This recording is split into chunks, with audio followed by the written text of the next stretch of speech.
Selamat pagi Bapak Ibu Saudara sekalian. Mari kita mulai renungan pada pagi hari ini dengan berdoa.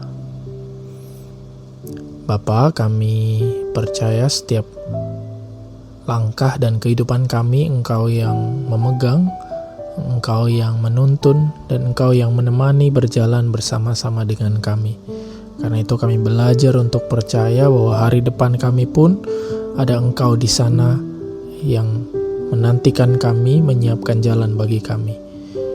Dan sejenak pada pagi hari ini kami ingin merenungkan kembali betapa besar kasih-Mu.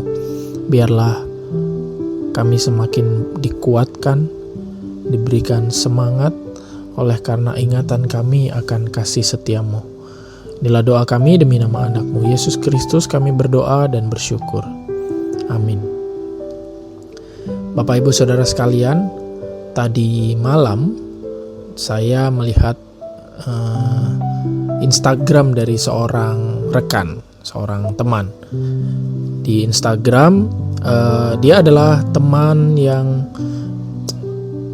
hidupnya santai-santai saja di situasi sekarang. Tetap keluar-keluar rumah karena dia juga harus bekerja, tapi dia bukan pekerja kasar. Bukan juga orang yang berlatar belakang ekonominya menengah ke bawah, bukan. Dan dia hidupnya sangat berkecukupan dan bahkan bisa dibilang cukup bisa menikmati hidup dengan apa yang dia punya, harta yang dia punya. Karena itu dia tidak mengalami sebagian besar dari kita, tidak mengalami seperti sebagian besar dari Bapak Ibu Saudara sekalian untuk mengurung diri di rumah, terus bekerja keras. Dia nggak terlalu mengalami itu. Nah, tapi tiba-tiba tadi malam dia cerita di satu unggahannya di Instagram. Dia bilang, sekarang karena corona udah mulai kacau tidurnya. Mulai tidur pagi, mulai gak teratur gitu. Terus dia tanya, yang lain bagaimana, sama nggak? Dan ya beberapa yang menjawab iya. Nah, dan mulailah dia mengeluh dengan keadaan sekarang, mulailah dia bertanya kapan ini selesai. Karena dia tahu situasi sekarang tidak baik untuk kesehatan tubuhnya. Nah, dia udah mulai gak tahan karena udah lama situasi seperti ini dialami. Tapi itu terjadi kepada orang, teman saya itu yang bisa jalan-jalan. Nah, yang bisa jalan-jalan, bisa santai, hidup enak aja mulai bertanya kayak gitu. Bagaimana dengan kita yang mengalami beban pergumulan tertentu yang membuat kita juga tidak tahan sama seperti dia?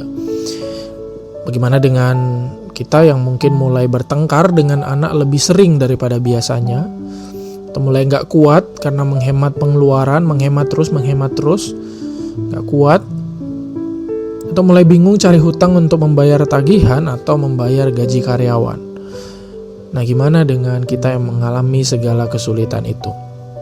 Dalam situasi yang berat seperti sekarang, yang perlu kita pikirkan itu cuma satu, yaitu memohon Tuhan memberikan kekuatan untuk melangkah satu kali lagi. Nah, saya akan bacakan satu bagian ayat di Ibrani 10 ayat 36.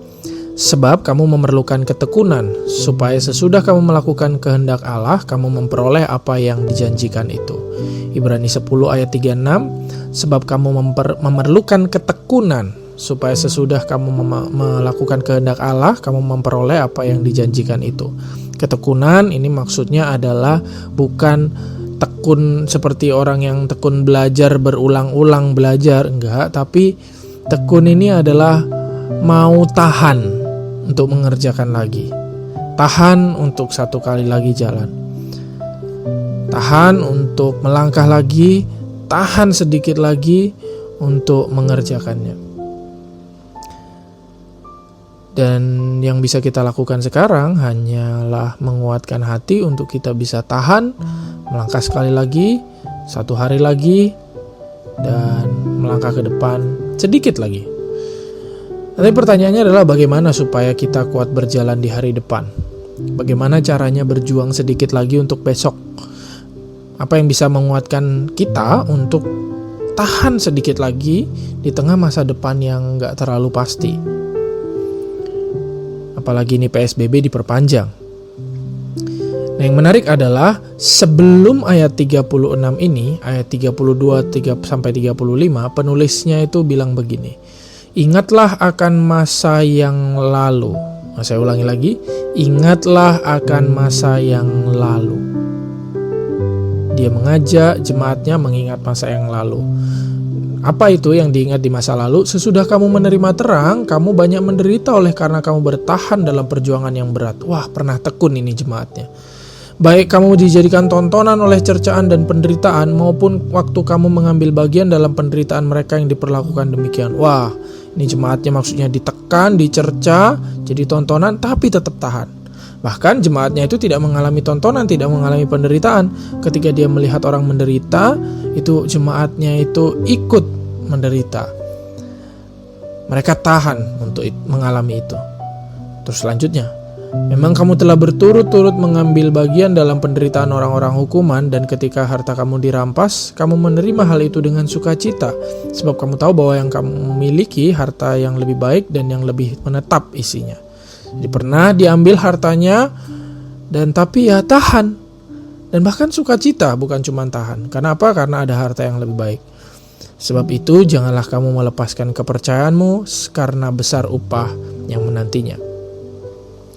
Bapak Ibu Saudara sekalian, seperti yang saya sampaikan minggu lalu, atau kalau nggak salah 2 minggu lalu, kadang hal yang menguatkan kita untuk berjalan di hari depan itu adalah ingatan kita tentang pengalaman bersama Tuhan di masa lalu. Kadang hal yang menguatkan kita untuk berjalan di masa depan adalah ingatan kita tentang pengalaman masa lalu bersama dengan Tuhan. Di masa lalu ada apa? Di masa lalu Kristus sudah berjanji akan menyertai kita sepanjang akhir zaman. Di masa lalu Kristus menolong para rasul yang terus berusaha bertahan mengkabarkan Injil. Di masa lalu Kristus menolong kita hingga kuat berdiri seperti sekarang, seperti saat ini. Maka sangat mungkin kok untuk kita berharap sekali lagi bahwa Dia akan melakukannya sekali lagi sambil kita teguhkan hati berjalan satu langkah lagi. Jadi mungkin yang perlu kita ingat, kalau misalnya orang di timur, di Indonesia Timur itu suka bilang tahan Jo. Ini kalimat dari dosen saya dari Kanada yang mengajar di Indonesia Timur. Dia selalu bilang tahan Jo. Nah, tahan sedikit lagi sambil berharap Tuhan akan menyertai kita. Mari kita berdoa. Bapa, kami memohon Engkau menguatkan kami untuk berjalan sedikit lagi di hari depan, selangkah lagi, satu hari lagi. Karena kami mengingat bahwa penyertaan-Mu besar pada kami di masa lalu dan sampai sekarang. Dan kami percaya Engkau akan menyertai kami sampai selama-lamanya. Inilah doa kami demi nama anak-Mu Yesus Kristus, kami berdoa dan bersyukur. Amin.